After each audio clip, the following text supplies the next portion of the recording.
since January of this year, we've had more than 100 reports of businesses that have been victimized with large purchases that turned out to be made with stolen credit cards. And in several instances, at this point, we know that it has spread to at least 8 states.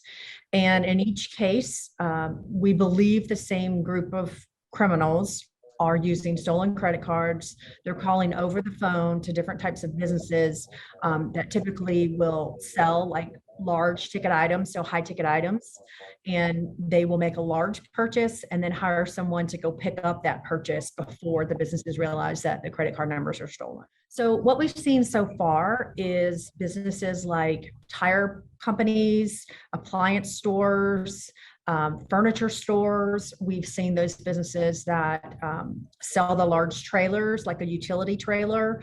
So typically a business where, even just 4 tires is probably going to cost you, $1,500 to $2,000. So they're making very large purchases from high dollar items to begin with. And then before that transaction goes through, they're having someone come and pick it up and then take it to another state to be resold. So we're seeing a couple of different things, but the main red flag of it is that they're calling over the phone and just giving a credit card number. So since these businesses are not seeing these people in person, then they can't verify that that credit card belongs to that person by verifying an ID. So that's really been the problem with this, is that they are calling on the phone, giving a credit card number verbally, and then it takes time, right, until that goes through and flags as a fraudulent stolen credit card number. And typically what we would suggest for businesses is to, talk to their own banks, see what sort of precautions they need to put in place to protect themselves. But obviously there are very many different layers to this crime. So not only are they getting stolen credit card numbers, so then you have someone who is going to see this large purchase on their bill. Typically, they'll work with their own credit card company to get that reversed. But we also are seeing people hired by this group of fraudsters. They're posting job sites online, and they are hiring people to drive to these businesses, pick up these large purchases, sometimes transfer them to other states, and then they're paying them with a cash app.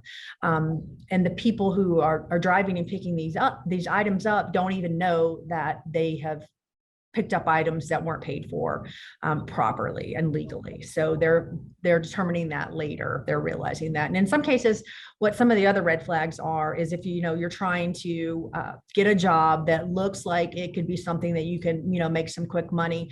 Some of the things that are kind of odd about this job ad specifically is that they are asking these folks to go and either rent a box truck so that they can go get this large shipment of items, or they're asking them in some cases to use their own vehicles. And so that is another kind of red flag, that it doesn't seem like maybe it's necessarily a legitimate job. It is more of, if it sounds too good to be true, it probably is. So use some caution there as well. And again, what we're trying to do is we're trying to warn businesses about this scheme, because at this point, we've already seen it more than 100 times across 8 states in just a few months. So if we can get the word out to have people kind of be on guard for some of these, red flags, and then if other law enforcement agencies are investigating something similar, then we want them to get in touch with us so that we can determine whether it's part of a larger case.